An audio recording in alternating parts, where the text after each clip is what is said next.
Desde la pasada administración de la presidenta Maristela Rentería, se dio, no recuerdo exactamente el año, pero debe ser por ahí más o menos del 2010, 2009, se dio por primera vez la intención de poder empezar los trámites para poder hacer una iniciativa que viniera a modificar las facultades que tiene el Poder Judicial para efecto de que la ley estableciera y reconociera jurídicamente que tienen derecho a una pensión, a una jubilación que se llama el haber de retiro. Para eso, el Poder Judicial fue preparando un ahorro de sus recursos. En aquel entonces era por 7 millones de pesos, se fue acumulando y ahorita creo que debe andar en 46, 47 millones de pesos los que está en ese fondo, en un fideicomiso que se realizó.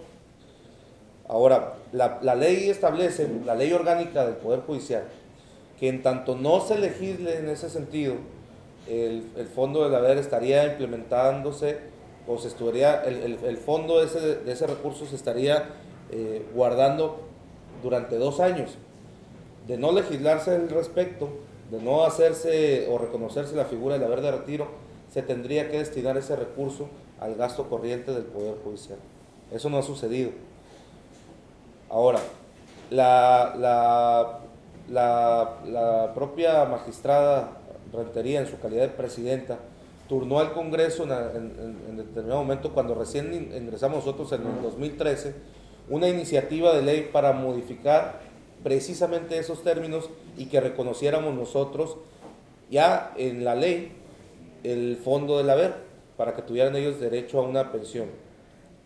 Después es la misma presidenta que nos solicita que no demos, de alguna manera revisemos o no dictaminemos esa iniciativa, toda vez que está próximo ya el proceso de relevo de la presidencia del Poder Judicial, y es cuando entra el magistrado Vázquez ya como presidente. Cuando él entra como presidente es cuando empezamos de nuevo con el fondo del haber, toda vez que hay una demanda por parte del magistrado Peñuelas que solicita pues sea indemnizado, sea de alguna manera pensionado con ese fondo del haber. Entonces, ellos hacen la acción, modifican el artículo 15 de la ley orgánica, se dan facultades para poder pensionar al magistrado que había hecho la demanda pertinente, y en ese sentido, pues bueno, se interpone también un recurso. Hay una sentencia por parte de un juez federal que les dice que han excedido sus límites de competencia y que han excedido también lo que estaban ellos vertiendo en cuanto a la facultad que tuviera en este caso de recibir una pensión el magistrado Peñuelas. Entonces ya está establecido. La otra parte que venía era la presentación por parte del Poder Judicial o de cualquier parte del Poder Ejecutivo, una controversia constitucional. Decidimos presentarla nosotros, así nos pusimos de acuerdo las 9 fuerzas políticas del Congreso en la Junta de Coordinación Política que me toca presidir en este periodo, y bueno, por unanimidad salimos nosotros a presentar un documento que consta de 190 hojas o fojas, que viene debidamente motivado y fundado lo que nosotros hemos venido estableciendo. Las diputadas y los diputados de esta 21ª legislatura no estamos de acuerdo con otorgar, en los términos que está estableciendo el propio Poder Judicial, un fondo o un retiro del haber. Estamos ciertos que le hace falta dinero al Poder Judicial, pero ese tiene que ser destinado a la mejor implementación de la justicia. Sabemos que pueden tener derecho los magistrados, como cualquier otro trabajador, a tener derecho a una pensión, pero que sea una pensión como la mayoría de los trabajadores de nuestro país la obtienen, que es aportando también una parte de su sueldo para poder tener derecho a una pensión de esta naturaleza.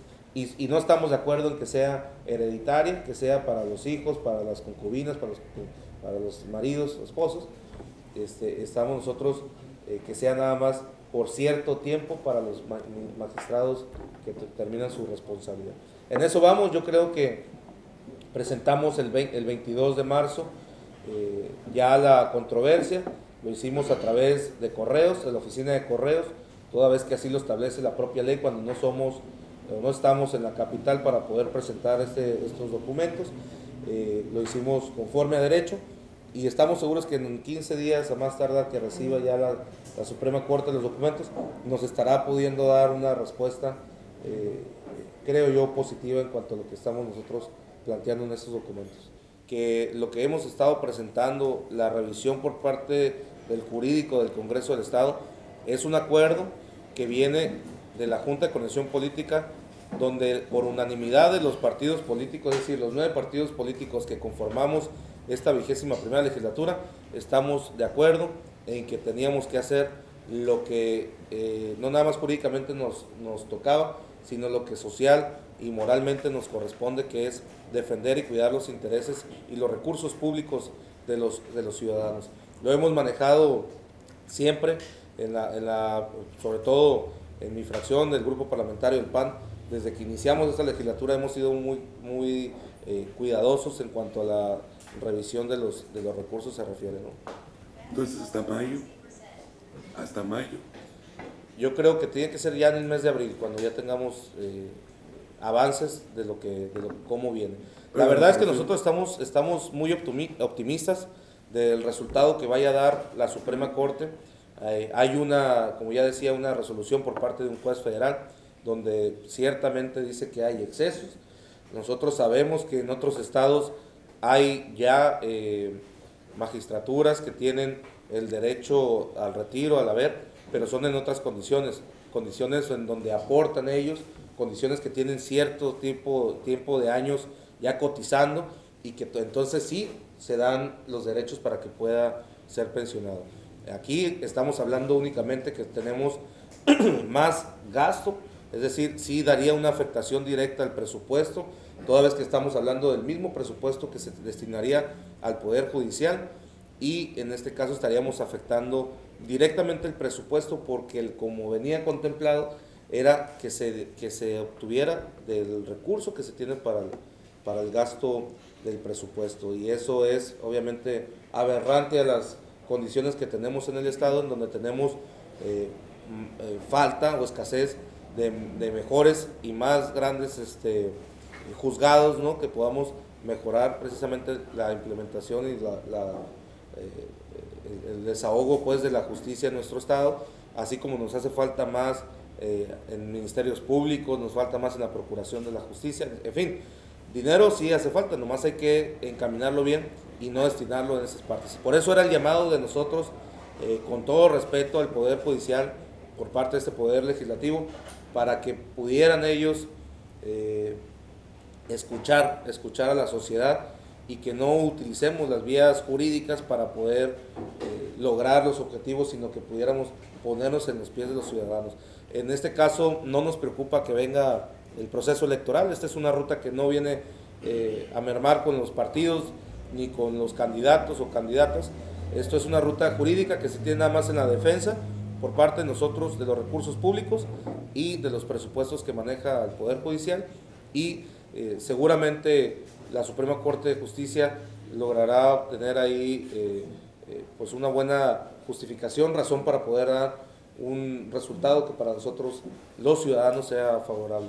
Un niño que no ha sido registrado es un niño invisible. Por ello, trabajamos para que todos los niños y niñas en Baja California tengan la oportunidad de contar con un acta de nacimiento que le otorgue identidad y la nacionalidad. Por ley, en tu hospital o clínica podrás tramitar su primer acta de nacimiento gratuita. DIF estatal, Gobierno del Estado.